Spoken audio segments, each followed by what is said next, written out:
안녕하십니까. 오늘은 행운의 시사 이야기 5번째, 대출 규제에 대해서 살펴보도록 하겠습니다. 어떤 고객이 어떤 은행에 예금을 지금 정기예금이든 각종 적금이든 해놓았습니다. 근데 갑자기 돈이 필요해서 이제 이전에는 뭐 예금을 해지하면 되잖아요. 예금을 해지를 하면 되는데 예금 해지를 하다 보니 중도를 해지하면 중도 이자가 있기 때문에 중도 이자가 별로 많지는 않잖아요. 그래서 아까워서 일단 요거를 담보 대출을 받고 그리고 난 다음에 2, 3개월 지나서 내가 상환이 만기가 되면 요 예금을 해지를 해서 대출금을 상환하고 싶다고. 그래서 이제 가니까 그런 소득금융 증명원을 내라 그런답니다. 그래서 그 사람은 이해가 안 된다고 이게 도대체 뭐냐라고 해서 이제 저한테 상담이 들어왔는데 그 내용을부터 중심으로 살펴보도록 하겠습니다. 사장은 이제 이랍니다. 그 내용이 뭐냐면 이런 내용입니다. 예를 들어서 이제 살펴보면 우리가 은행에 예금을 이렇게 해놨잖아요. 만약 내가 이익을 해놨다. 그럼 정기예금 이익을 해놨다. 근데 정기예금 이자율이 만약에 2% 내지 3%다. 라고 했을 때 그러면 만약에 이것을 만기까지 가면 이건데 중도 가면 뭐 0.5%밖에 안 주잖아요. 근데 내가 만약에 3개월밖에 안 남았다 라고 하면 돈이 좀 당장 필요한 이거 해지하려니까 손해 막상 하고 그래서 요걸 담보로 자 빌리고 통상 요 빌릴 때 이 이자율 얼마 정도면 이게 만약 기준금리 플러스 1%만 하면 되거든요. 통상 1%. 그러면 내가 2% 정기예금 들었으면 3% 빌려준단 말입니다. 근데 최근에 빌리러 가니까 안 빌려주고 소득금융 정명원을 소득금액 정명원을 내라. 소득금융 정명원 뭐 근로자 같은 경우에는 뭐 각종 연말 정산 서류를 내면 되는 거고 사업하는 분들은 세무서나 뭐 인터넷 홈택스 가서 종합소득 증명을 제출하면 되죠. 그런데 까다롭잖아요. 그래서 과연 이것이 뭔지 귀찮고 해서 참 놀러 갔는데 바로 그건 이런 내용이다.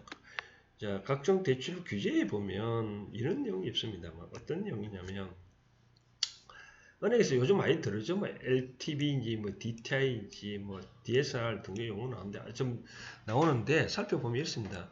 LTV는 뭐냐? Loan to Value Ratio인데 가치 대비 론 시기면 담보 비율 몇 프로까지 대출해 주시냐? 시기면 따져보면 담보 비율입니다. 통상적으로 우리가 담보가 만약에 10억이 있으면 만약에 LTV가 50%면 통상 뭐 50%는 5억까지 가능하죠. 이제. 통상 은행들은 여러 가지 고려해서 이제 70%까지 많이 대출해 줍니다. 70%까지. 뭐 어떤 은행은 뭐 80%까지 대출을 해주고 있는데 통상적으로 규정은 자 70%까지 통상. 근데 주택담보대출 같은 경우에는 일반 시중은행은 통상 40%로 해주고 있고 뭐 단위조합이라든지 그런 데는 50%, 뭐 새마을금고는 뭐 60%까지 뭐 해주고 있는 그런 은행입니다. 즉 10억이면 뭐 6억까지 다 대출해줬다는 거죠. 단위 뭐 새마을금고나 그런데 근데 요즘은 전에는 다 이렇게 했습니다. 이런 두 가지 규제가 없었을 때는 LTV만 갖고 그러면 예를 들어서 이런 식으로 있잖아요. 뭐 주택이 하나 사고 뭐 10억이다면 우리가 전에 60%까지 해줬으니 6억 빌려가 집 사고 다시 또 주택 하나 또 옆집에 보니까 이웃 동네분 또 좋아가지고 20억이 있더라 가치가 그러면 또 담보로 또 대출을 받고 또 애들 부산 가니까 또 집이 좋은 거 있어 또 사고 싶다 해서 또 보니까 30억이더라 그러면 LTV 담보 비율은 몇 프로냐 60%면 18억까지 대출했다 전에는 이런 식으로 LTV만 규제하는 된 상황에서는 각각 요 담보에 대해서만 규정을 됐죠 근데 요즘은 이렇게 하다 보니까 뭐 한 사람이 집을 수십 채 갖고 임대 사업을 하고 있더라.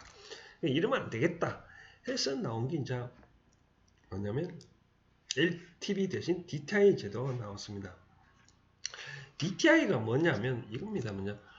데비트 투 인컴 총 부채 상환 비율인데 이건 뭐냐면 내가 연간 소득 대비 해당 이제 내가 지금 어떤 주택담보대출을 빌린다 그러면 해당 대출 원리금 상환액에다 플러스 기타 대출이자. 지금 내가 지금 어떤 집을 산다면 현재 집을 사려고 하는 이 대출 원리금 연간으로 나오는 거죠. 또 다른 은행의 대출은 그 이자 합해서 소득 대비 얼마야 되느냐 이걸 보는 거죠. 이를 자세히 좀 설명하면 있습니다. 예를 들어서 어떤 만약에 DTI가 소득 대비 얼마나 되니까 만약에 연간 소득이 1억이다. 1억이면 DTI 규제를 만약에 50%도 한다. 그러면 원리금이 연간 내가 원금과 이자를 상환할 수 있는 금액이 5천만 원이라는 거죠. 그렇죠? 5천만 원. 5천만 원까지는 빌릴 수 있다. 이게 무슨 말이냐면 내가 1년 동안에 원금하고 해당 대출금 원금하고 이자하고 또 다른 은행에 뭐 또 빌린 거 있으면 그 이자 합해서 이게 연간에 계산해 보니까 5천만 원이다. 쉽게 좀 이야기하면 바로 이렇습니다. 이제 예를 들어서 예를 들면 내가 10억짜리 빌린다. 만약에 집이 만약 10억이다. 그럼 내가 돈이 부족하니 5억을 빌리고 싶다. 그럼 5억을 빌리면 계산해 보면 만약에 내가 10년 동안 만약에 이걸 5억을 빌리면 5년 동안 나누면 어떻게 됩니까? 그러면 연간 1억을 갚아야 되잖아요. 그러면 10년 동안 한다면 그럼 얼마나 되고 5천만 원 갚아야 되잖아요. 그렇죠? 만약 5천만 원 갚아야 되잖아요. 그럼 또 만약에 이자도 있었잖아요. 그렇죠? 이자가 만약에 연간 1천만 원이다. 연간 1천만 원이면 원금 5천만 원, 이자 1천만 원 합하면 6천만 원이잖아요. 그렇죠? 근데 이 사람 소득이 만약에 1억이다.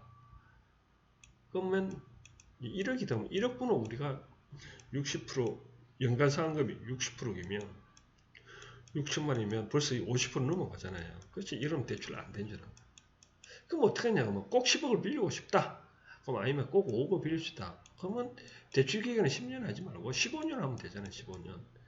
15년 정도를 하면 그럼 얼마 정도 나눠지나요? 예를 들어서 5억 나누기 15년 하면 약 3,300만 원 되잖아요. 3,300만 원. 그럼 이자 1,000만 원 가상한다면 4,300만 원.